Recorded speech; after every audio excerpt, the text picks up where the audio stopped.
जब इस देश का बहुसंख्यक अल्पसंख्यकों के आगे अपने अधिकारों की भीख मांगने लगे तो समझ लीजिएगा कि हिंदुस्तान का इस्लामीकरण हो रहा है।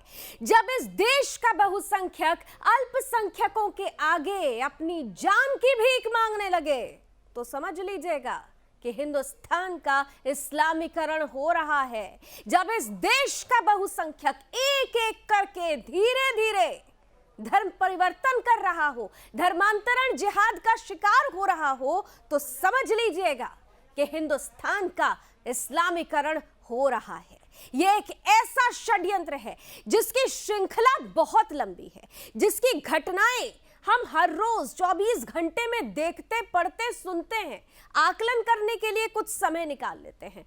हम सोशल मीडिया पर प्रतिक्रियाएं दे देते हैं, लेकिन कहते हैं ना, हर एक ताले के लिए एक सही चाबी की जरूरत होती है। हमारे हाथ में अभी वो सही चाबी नहीं आई है। उस चाबी को ढूंढने की जरूरत है जिससे वो ताला खुल सके जो हिंदुस्तान के हो रहे इस्लामीकरण पर पूरी तरह से रोक लगा सके। और इसीलिए हमने आज एक बार फिर से चुना है वही मुद्दा जो जागरण करेगा उन हिंदुओं का जो भूल चुके हैं धर्मांतरण का मतलब राष्ट्रांतरण होता है। राष्ट्र के प्रति समर्पण का भाव तभी आएगा जब आप अपने धर्म के प्रति, अपने अस्तित्व के प्रति सजग होंगे, जागेंगे। तो चलिए आज एक बार फिर से इस मंच के जरिए, कुछ महत्वपूर्ण रायों के जरिए आज हिंदू जागरण करने की कोशिश करते हैं, क्योंकि हिंदुस्तान को बचाना है, हिंदुस्तान के इस्लामीकरण को रोकना है। नमस्कार, आपके साथ मैं हूं लावनी विनीत और आप देख रहे हैं जवाब तो चाहिए। चंद ही पलों में हमारे साथ विशेष अतिथियों का पैनल भी जुड़ जाएगा, लेकिन सबसे पहले वो विशेष रिपोर्ट आपके सामने हम रख रहे हैं जो ये बता रही है, सजग हो जाइए, चौकन्ने हो जाइए, क्योंकि आप और हम सभी खतरे में हैं।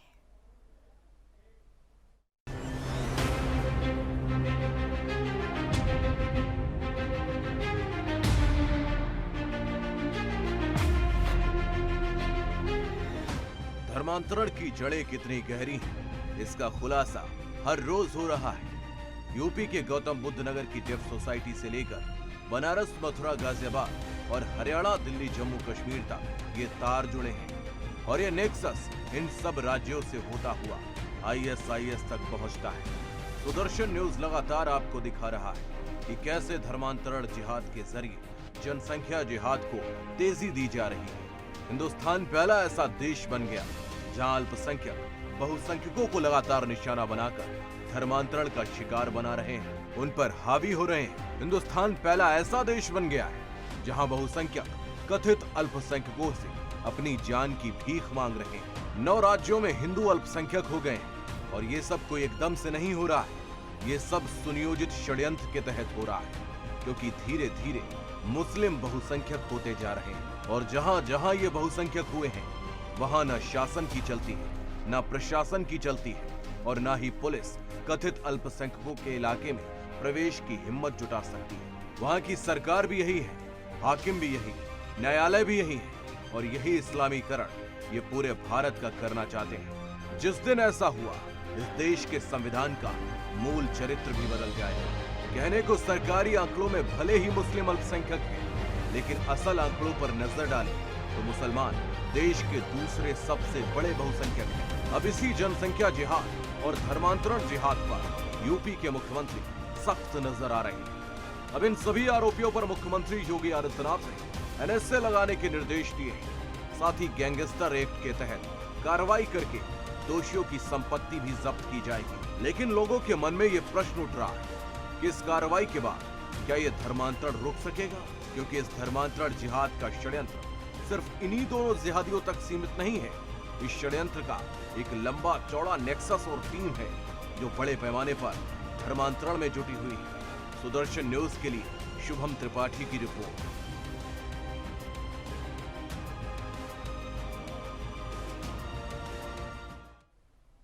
स्वामी विवेकानंद जी ने कहा था कि जब किसी एक हिंदू का धर्म परिवर्तन होता है, अगर एक हिंदू का धर्मांतरण होता है, तो ये मानिएगा कि हमारे समाज से, हिंदू समाज से एक हिंदू कम नहीं हुआ, बल्कि हिंदू समाज के लिए एक दुश्मन बढ़ गया है। एक एक करके दुश्मन बढ़ रहा है और इसीलिए हमें अपनी ताकत को बढ़ाने और जगाने की जरूरत है। हमें खुद का आकलन करने की भी जरूरत है कि आखिर किन वजहों से ये सब कुछ हो रहा है, कमी कहां रह जा रही है, चूक कहां हो रही है। आइए इन तमाम सवालों के साथ स्वागत करती हूं आज के विशेष अतिथियों का, हमारा पैनलिस्ट जो इस वक्त हमारे साथ जुड़ चुके हैं। मैं स्वागत करती हूं, आज हमारे साथ इस पैनल में जुड़ रहे हैं जाने माने इतिहासकार हैं नीरज आत्रे जी, बहुत बहुत स्वागत।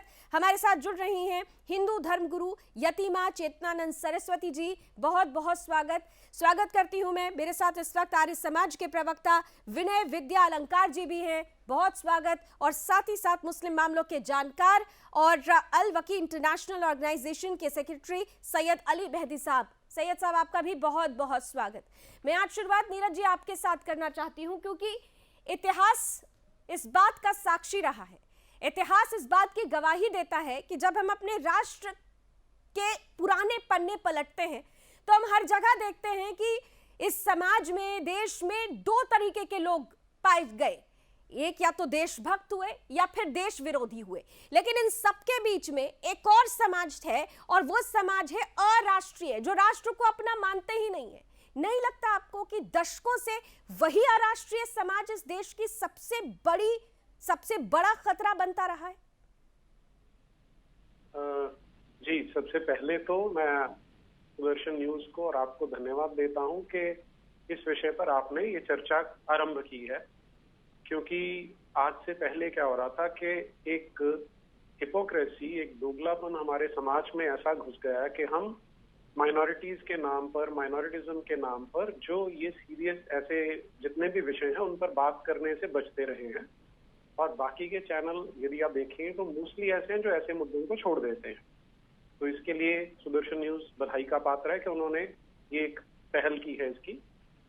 और जो आपने अराष्ट्रीय वाली बात की है वो एकदम ठीक कह रही हैं आप कि एक बहुत बड़ा वर्ग ऐसा है जो जैसे जैसे हमारी मुख्य धारा से कटता जाएगा वैसे वैसे वो अराष्ट्रीय होता जाएगा, और एक बार अराष्ट्रीयता के मार्ग पर चल पड़ते हैं तो फिर वो राष्ट्र विरोधी होने में तो बहुत अधिक समय नहीं लगता।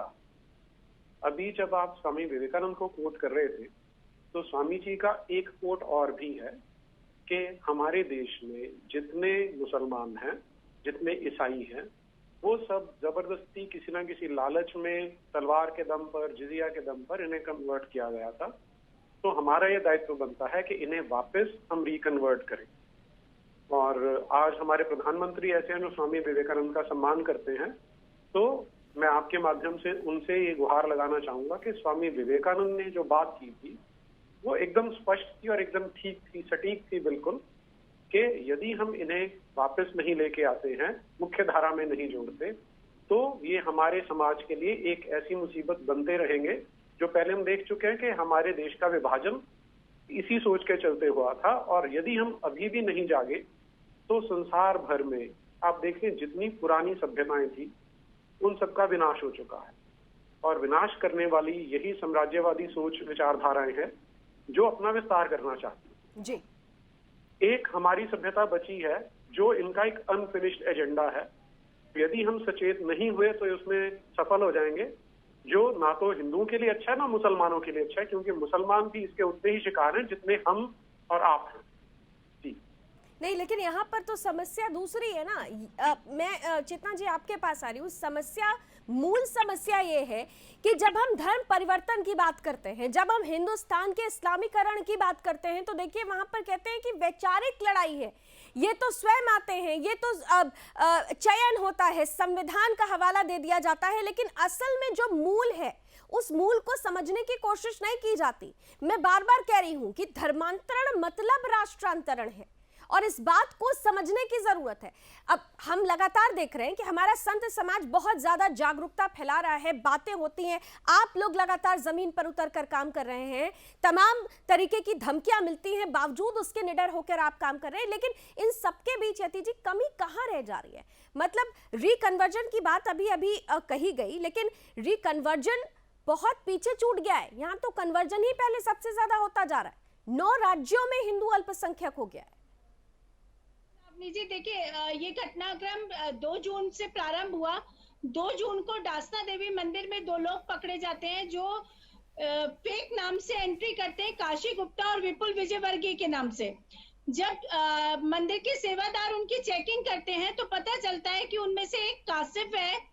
कोई आईडी प्रूफ उनके पास हमें उपलब्ध नहीं होता है। कुछ सस्पिशियस इंस्ट्रूमेंट्स है, जैसे सर्जिकल ब्लेड है, कुछ व्हाइट कलर का पाउडर है, इस तरीके की चीजें मिलती हैं। और उसके बाद हम पुलिस को इन्फॉर्म करते हैं और आगे ये इन्वेस्टिगेशन बढ़ता है। सबसे पहले तो देखिए, आज आपके माध्यम से मैं योगी जी को बहुत बहुत धन्यवाद देना चाहती हूँ, क्योंकि इतने बड़े स्तर पर आज से पहले कोई भी खुलासा नहीं हुआ है।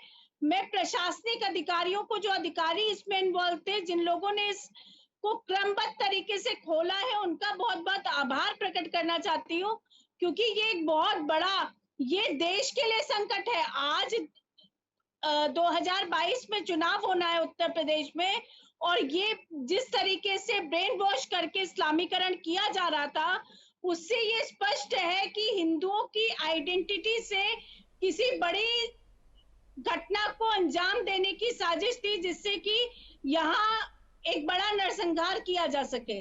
तो मैं बहुत धन्यवाद देना चाहती हूँ। लेकिन इस तथ्य को कोई भी नकार नहीं सकता है कि हम लोग लगातार इस बात को कहते रहे कि इस्लामिक जिहादी लगातार कन्वर्जन कर रहे हैं। इस्लामिक जिहादी लव जिहाद के नाम पर कन्वर्जन करते हैं। और आज तो बिल्कुल, मतलब जो ईसाई मिशनरी आज तक करती थी, बिल्कुल उस पैटर्न पर इस्लामिक जिहादियों ने इस कन्वर्जन को अंजाम दिया है। आईएसआई की फंडिंग होने का मामला सामने आया है। तो ये एक बहुत बड़ा देश के लिए, पूरे देश के लिए खतरा है। इसीलिए मैंने आपसे ये सवाल पूछा था कि कन्वर्जन हो रहा है, वो अपने उद्देश्य के साथ आगे बढ़ रहे हैं। उन्होंने एक उद्देश्य रखा हुआ है और वो उस उद्देश्य पर, उस परिपाटी पर खरे उतर रहे हैं। सवाल ये है कि हम कहां से चूक जा रहे हैं? क्यों ऐसा हो रहा है कि आज रिकन्वर्जन की बात करनी पड़ रही है? क्यों हम पहले ही नहीं रोक पा रहे? चूक कहां हो जा रही है? हिंदू समाज से चूक कहां हो रही है? हमारी कार्यशैली में निश्चित रूप से कहीं ना कहीं कमी है। अभी जिस तेजी से हम लोगों को इनके विरुद्ध इस्लामिक ताकतें बहुत प्रबल है, ये जिहादी ताकतें बहुत, उनको देखिए 56 देशों से फंडिंग हो रही है, लगातार फंडिंग की बात सामने आती रही है। और आज तो ये सबके सामने, आज तो कहने की कोई बात ही नहीं है। एटीएस ने इसका खुलासा किया है और आज शायद एनआईए को इसकी जांच सौंपी गई है। तो ये तो हम लोग लगातार, लेकिन हमारे अपने अंदर कमी है कि हमसे लोग छिटक कर दूसरी तरफ जा रहे हैं। हम उस जितनी तत्परता से हम लोगों को जमीन पर काम करना चाहिए था, जितनी ताकत हमें अपने लोगों को समर्थ बनाने में लगानी चाहिए थी, वो हमसे कहीं त्रुटि हुई है। और देखिए, इस्लामिक जिहादी ब्रेन वॉश करने में कितने सुसाइडल बॉम्ब्स, मानव बम वो लोग तैयार कर देते हैं सिर्फ ब्रेन वॉश करके। आज तक वो अपने लोगों का ब्रेन वॉश करके मानव बम के रूप में लगातार प्रस्तुत करते आए हैं। तो ये एक बहुत बड़ा षड्यंत्र है और इससे सरकार की मदद के बिना नहीं लड़ा जा सकता। मैं तो आज, मतलब मुझे तो सिर्फ धन्यवाद कहने के अलावा कुछ और समझ में नहीं आ रहा है, क्योंकि डासना देवी मंदिर से 2 जून को यह घटनाक्रम प्रारंभ होता है और कुछ ही दिनों में, 20 दिन के अंतर्गत खुलासा होता है। लेकिन 2 जून की घटना जो हुई वो वाकई निंदनीय घटना थी। लेकिन इसके पहले हम अगर इतिहास पर चले जाएं तो इतिहास ये गवाही दे रहा है यति जी, ये खाली, मैंने कहा ना कि ये घटनाएं बाकायदा एक श्रृंखला है। मेरे साथ आर्य समाज प्रवक्ता विद्या अलंकार जी भी जुड़ चुके हैं। मैं सैयद साहब आपके पास आखिर में आऊंगी, लेकिन विद्या जी का भी एक कॉमेंट लेना चाहूंगी। विद्या जी देखिए, एक के बाद एक ऐसी परिस्थितियां बन रही हैं। आज हम जिस मुद्दे पर चर्चा करने के लिए, बहस करने के लिए इकट्ठा हुए हैं, यह मुद्दा आज का नहीं है। इसकी जड़ें इतिहास गवाही देती हैं कि बहुत पुरानी है, धीरे धीरे खोखला करती गई हमारे समाज को। और आज जो धर्मांतरण का मुद्दा, धर्मांतरण जिहाद का मुद्दा हम लेकर आए हैं, हम बार बार कहते हैं राजनीतिक चश्मे से देखना मतलब अपने पैर पर कुल्हाड़ी मारना होगा, क्योंकि पॉलिटिकल पार्टीज अपना फायदा उठाएंगी और चलती बनेंगी। ये सामाजिक और सांस्कृतिक समस्या है। विद्या जी। जी, धन्यवाद। मैं सुदर्शन न्यूज का इस विषय के लिए बहुत धन्यवाद करूंगा कि आपने बहुत ज्वलंत विषय उठाया है, और ये ज्वलंत इसलिए भी है कि वर्तमान में राष्ट्रीय भावना का विकास धीरे धीरे हो रहा है।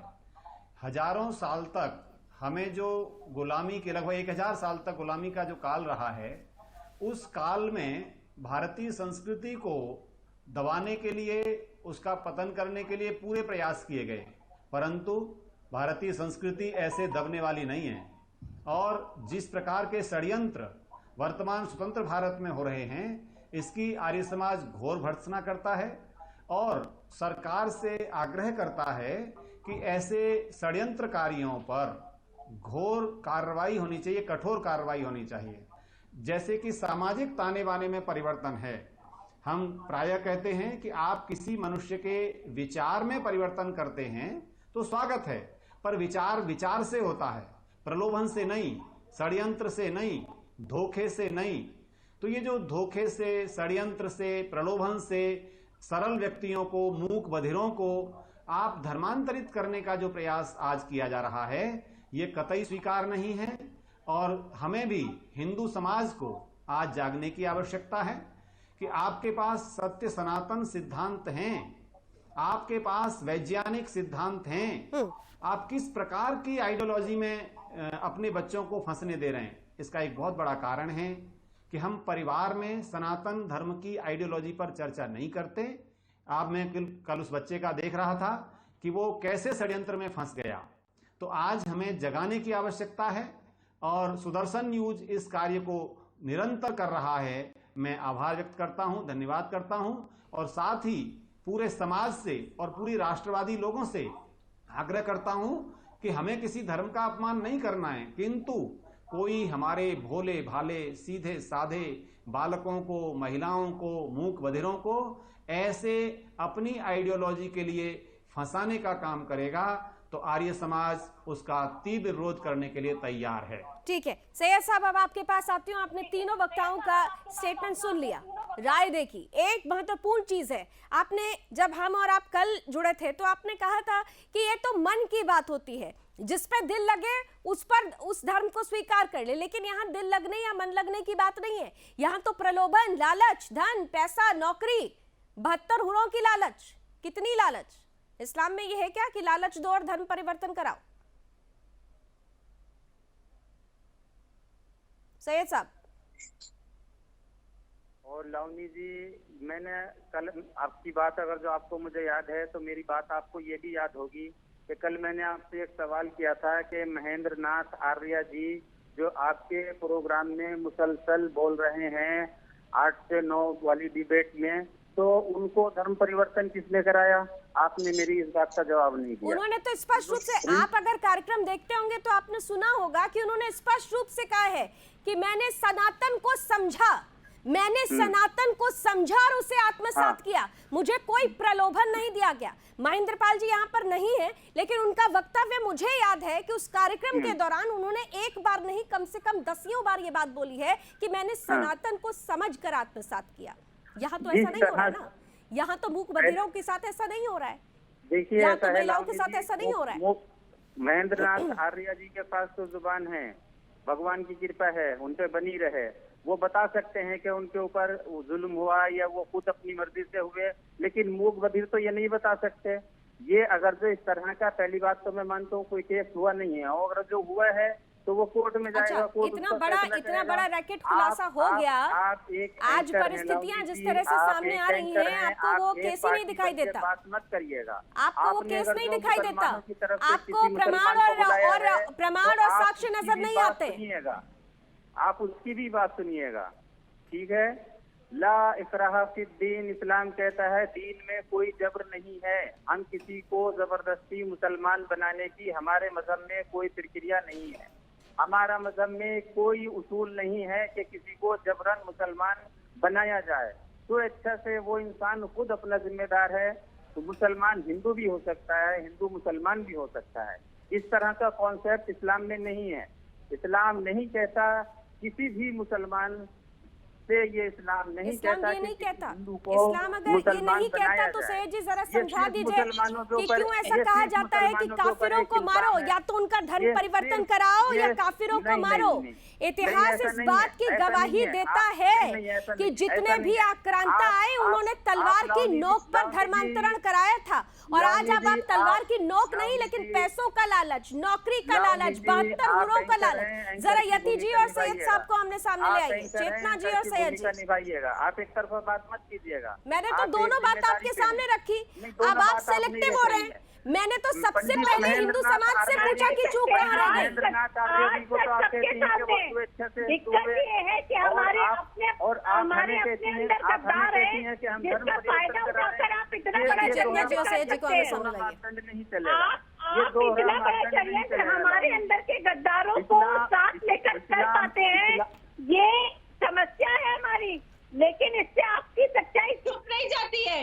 आप लोगों ने जिस तरीके से कश्मीर में किया, 1947 के बंटवारे के समय जिस समय नरसंहार किया, कश्मीर में आप लोगों ने लिख दिया, हिंदुओं के घरों के बाहर नोटिस चस्पा कर दिए गए कि कश्मीर खाली चाहिए हिंदू बेटियों के साथ, हिंदू महिलाओं के साथ, लेकिन हिंदू पुरुषों के बिना। तो आप लोग किस तरीके से 1300 साल का हम लोगों का इतिहास है जहां मुसलमान आक्रांताओं ने तलवारों की नोक पर धर्म परिवर्तन बताया। आप पता नहीं इस्लाम की नई कौन सी परिभाषा लेकर यहाँ बैठे हुए हैं। अगर इस्लाम में ये नहीं है तो फिर ये इस्लाम के नाम पर ही क्यों किया जा रहा है। और एक बहुत बड़ा रैकेट ISI फंडिंग है, पाकिस्तान से इसके लिए फंडिंग हो रही है। इस्लामिक दावा नाम के संगठन को ISI की फंड है। ठीक है सैयद जी, जवाब दीजिए, अगर इस्लाम में ऐसा नहीं है तो फिर क्यों हो रहा है इस्लाम के नाम पर ये सब? जल्दी से जवाब दीजिए, मुझे ब्रेक लेना है। नहीं, कुछ नहीं हो रहा है लावनी जी, इस्लाम के नाम पर कुछ नहीं हो रहा है।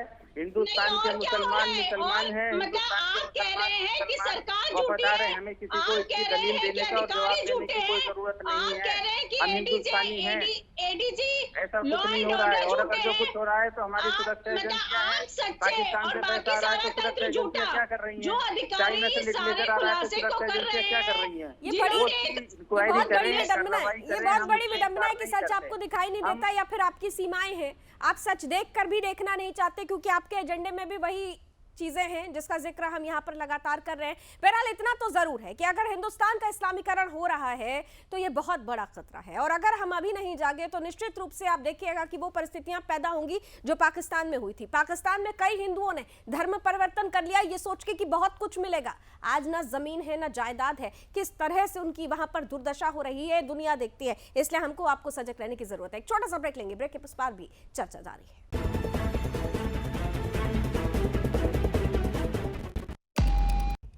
एक के बाद एक आधी घटनाएं इस बात की गवाही दे रही हैं, इस बात का संकेत दे रही हैं कि हिंदुस्तान में हिंदू सुरक्षित नहीं है। अब हिंदुस्तान की पूरी डेमोग्राफी बदलने की एक बड़ी साजिश जो रची गई थी दशकों पहले, वो धीरे धीरे अपने परिणाम की तरफ पहुंच रही है। और अगर इस परिणाम पर बड़ा कुठाराघात करना है तो हिंदू समाज को जागने की जरूरत होगी, उस समस्या का आधारभूत समाधान ढूंढने की जरूरत होगी ताकि हम हिंदुस्तान के इस्लामीकरण को रोक सके। आगे बढ़े उससे पहले उत्तर प्रदेश की जिस घटना ने सबको एक बार फिर से हिला दिया है, धर्मांतरण जिहाद की वो तस्वीर सामने रखी है, वो षड्यंत्र सामने रखा है, उसी से जुड़ी हुई एक रिपोर्ट आपको दिखाते हैं। ग्राउंड जीरो पर मेरी सहयोगी आंचल यादव पहुंचती हैं तो देखिए वहां मौजूद लोगों ने जो खुलासे किए उसे सुनकर पैरों तले जमीन खिसक जाएगी। नोएडा के 117 में ये जो डेफ सोसाइटी चल रही थी, यहाँ पर जो आसपास लोग रहते हैं उनसे बात करते हैं। मैं आपसे जानना चाहूँगी कि ये पहली बात तो ये किन की बिल्डिंग है? मैम ये मुकेश यादव जी सोखा गांव के रहने वाले हैं।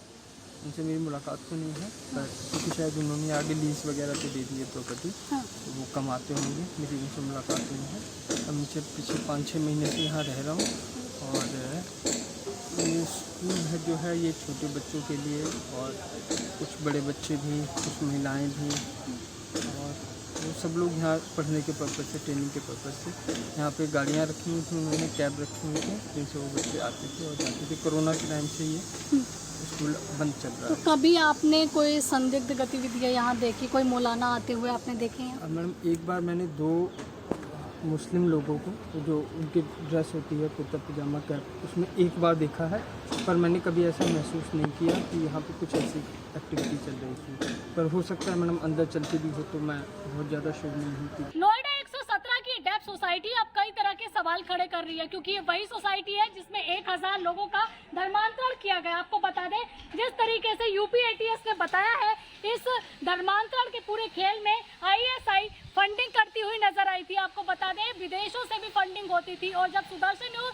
कल ग्राउंड पे पहुंचा तो हमने पाया यहाँ पर जम्मू कश्मीर के बच्चों के डॉक्यूमेंट्स भी पाए गए हैं। तो ये मामला केवल धर्मांतरण से रिलेटेड नहीं है, अब इसमें गहनता से जांच की जरूरत है, क्योंकि इन मासूम बच्चों का कहीं ना कहीं इस्तेमाल देश विरोधी गतिविधियों के लिए भी किया जा रहा होगा, जिसका जांच होनी चाहिए, जिसकी मांग लगातार हिंदू संगठन वाले भी कर रहे हैं। आज हिंदू संगठन के कई लोग यहाँ पर आए जिन्होंने इस तरह की मांग की है। एलआईयू की टीम भी मौके पे पहुंची, जिन्होंने पुलिस से जानकारी जुटाई और इसकी जांच कहीं ना कहीं अब गहनता। जिनको देखने, पढ़ने, सुनने के लिए हम कई बार समय निकालते हैं, लेकिन उसका आकलन नहीं करते हैं। अगर हमने आकलन किया होता उन घटनाओं का तो आज ये परिणाम नहीं होता। नीरज जी। लावनी जी, अभी जब सईद अली जी बात कर रहे थे तो उन्होंने कहा कि इस्लाम कहीं कहता नहीं है कि धर्म परिवर्तन किया जा सकता है। हालांकि इस्लाम को धर्म कहना पहले तो उसी में एक प्रश्न चिन्ह लग जाता है। लेकिन इन्हें मैं बता दूं कि इस्लाम की जो शुरुआत की थी एक व्यक्ति था, मोहम्मद बिन अब्दुल्ला नाम का, जिसने शुरू किया था। और वो पहले 13 वर्ष तक मक्का में भटकता रहा, आसपास के शहरों में जाता रहा कि कोई उसके चेले बन जाए, लेकिन किसी ने इस्लाम को स्वीकार नहीं किया था। फिर अल्टीमेटली जब वो मदीना शिफ्ट हो जाते हैं, जिन्हें हिजरत कहा जाता है, वहां जब उन्होंने तलवार उठाकर हमले करने शुरू किए, लोगों के कारवां लूटने शुरू किए, उनकी महिलाओं को उठाना शुरू किया, तो इस ढंग से ये इस्लाम वहां से फैलना शुरू हुआ था। तो जो पूरा इतिहास आप जब देखेंगे तो इसकी जो स्टार्टिंग है वही जोर जबरदस्ती से होती है। इस्लाम और क्रिश्चियनिटी दोनों परजीवी मजहब है जो दूसरे मजहबों के ऊपर गालिब होने के बाद उनके लोगों को अपनी ओर कन्वर्ट करते हैं। तो हमें समझना ये पड़ेगा कि इस तरह के जो मजहब हैं, ये जो विचारधाराएं हैं, वो 21वीं सदी के साथ कतई सामंजस्य नहीं बिठा सकती। क्योंकि आप देखिए ना, इनके पास एक किताब है जिसे कुरान कहा जाता है, उसमें किस तरह का उल्लेख किया गया है कि जो पति है वो अपनी पत्नी की पिटाई कर सकता है। उसमें यदि कोई गैर मुस्लिम है तो उनको जबरदस्ती कन्वर्ट किया जा सकता है, केवल इसलिए उनसे नफरत की जाए। जो शब्द इसमें आता है वो नजस है, कि जो काफिर हैं यानी जो गैर मुसलमान है वो नजस है, उनसे घृणा की जानी चाहिए। इस तरह की जब शिक्षा इन्हें दी जाएगी मदरसों में, इन्हें पढ़ाया जाएगा ये, तो इस प्रकार की जो किताब होगी वो किस तरह के लोगों को जन्म देगी, आप अपने आप कल्पना कर सकते हैं। अच्छा, इसमें इन्हें बताया जाता है कि केवल अल्लाह को पूजा जा सकता है, किसी और को अगर पूजते हैं, किसी और की बंदगी करते हैं तो वो काफिर है, उन्हें मारा जा सकता है। तो जहां इतनी डीप रूटेड एक डिस्क्रिमिनेशन भरी हुई हो, जो लोग ऐसी किताबों को पढ़ के बड़े होंगे वो किस तरह का काम करेंगे, क्योंकि इसके जो सारे का सारा ढांचा खड़ा ऐतिहासिक रूप से, जैसे आपने अभी कहा भी था कि जितने यहाँ पर आक्रांता आए उनका काम क्या होता था कि तलवार के दम पर कन्वर्ट करना, महिलाओं के साथ यौनाचार दुराचार करना और फिर उन्हें मंडियों में ले जाके बेच देना। तो जब इस तरह की पुस्तकों को हम यहाँ पर माइनॉरिटी के नाम पर फलने फूलने देंगे तो उनका परिणाम हमें भुगतना पड़ेगा। किसी भी सभ्य समाज में मैं सभी दर्शकों से भी निवेदन करूंगा कि क्या किसी सभ्य समाज में इस प्रकार की किताबों को हम ये बोल के चला सकते हैं कि ये उनके मजहब की किताब है, जहां पर सेक्स स्लेवरी के बारे में कहा जाता हो। जो ये इनके फाउंडर थे, जिसे पैगंबर कहा जाता है, मोहम्मद बिन अब्दुल्ला, उसने स्वयं अपने जीवन काल में कम से कम 2 सेक्स स्लेव्स रखी हुई थी। और जो किताब है कुरान, उसमें बार बार आता है कि आप सेक्स स्लेव्स बना सकते हैं, आप लॉन्डियां रख सकते। शब्द आता है लॉन्डी, मुझे क्षमा कीजिए इस प्रकार का शब्द मुझे इस्तेमाल करना पड़ रहा है यहाँ पर। और ये कहा जाता है कि जब जिहाद में तुम्हारे कब्जे में महिलाएं आ जाएं काफिरों की, तो तुम उनके साथ किसी भी प्रकार का यौनाचार दुराचार कर सकते हो। तो ये जो मूक बधिर बेचारे हेल्पलेस बच्चों को कन्वर्ट कर रहे हैं, तो वो तो अपना जो उनका एक डिक्लेयर्ड एजेंडा है उसको पूरा कर रहे हैं। सैयद साहब, डिक्लेयर्ड एजेंडा, इसी चीज की शिक्षा, जितनी पूरी जानकारी अभी विस्तार से नीरज जी ने रखी। ये जो हमारे इतिहासकार नीरज आत्रे हैं, मैं समझता हूँ ये बिल्कुल इतिहासकार नहीं है, ये कुछ नहीं जानते, ये जाहिल है। इन्होंने जिस जरा तरह नीरज से जी मोहम्मद और रसूलुल्लाह सैयद साहब को हमें सल्लल्लाहु सुन लिया अलैहि वसल्लम के लिए लफ्ज इस्तेमाल किए हैं, वो घोर निंदा, मैं उनकी बिल्कुल कड़े शब्दों में निंदा करता हूँ।